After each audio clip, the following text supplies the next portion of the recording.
The global figure confirmed cases of coronavirus is now over 1.5 million as the United Kingdom death toll rises by 881 to 7,978 within 24 hours.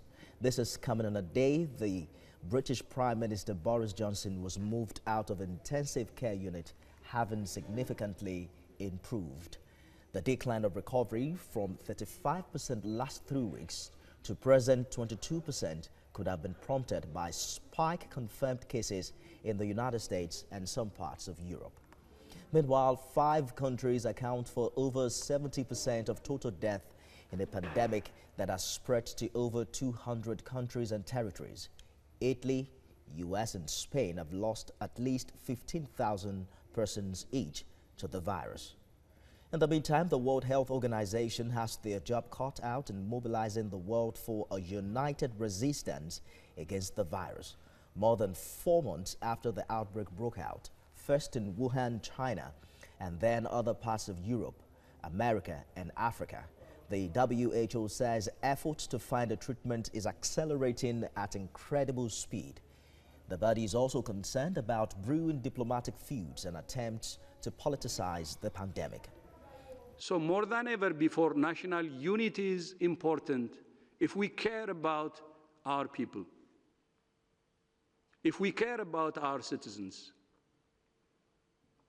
Please work across party lines, across ideology, across beliefs, across any differences for that matter. We need to behave. That's how we can defeat this virus. Back in Nigeria, testing capacity of the Nigeria's authorities has been a source of concern. While they seem comfortable, there are views that the number of infections remains low because of relatively few tests carried out. The Nigerian Red Cross believes that universal testing of Nigerians remains the best approach, especially as symptoms of the virus do not manifest early.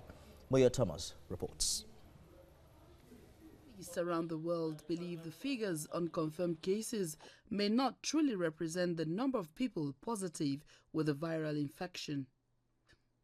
They believe the criteria to get tested is too stringent. Nigeria is one of the countries doing targeted testing. If we limit the testing to only those who have come from outside and those who have made direct contact with them, we might be missing some cases. It's a good starting point.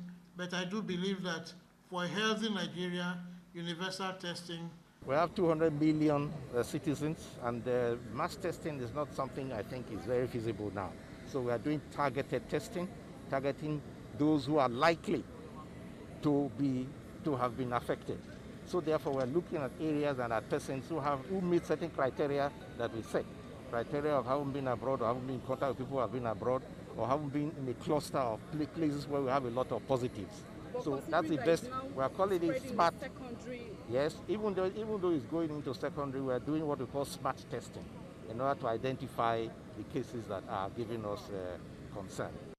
Testing kits are in scarce supply because of the high cost of production and rising demand for it worldwide, and is why many countries have opted for targeted testing.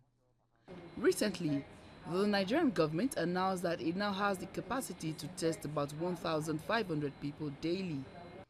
But many believe the small number of confirmed cases in the country indicates that Nigeria is still under testing. Statistics so far show that Nigeria has one of the highest percentages of recoveries and lowest fatalities worldwide. But the major worry is if the number of confirmed cases truly represents all those carrying the virus who need to be brought in and treated early. Universal or mass testing of people have been employed by many countries of the world in the fight against the continued spread of coronavirus pandemic. Now that Nigeria is experiencing the secondary spread of the virus, it is actually time to consider universal or mass testing. Moyo Thomas, TVC News, Abuja.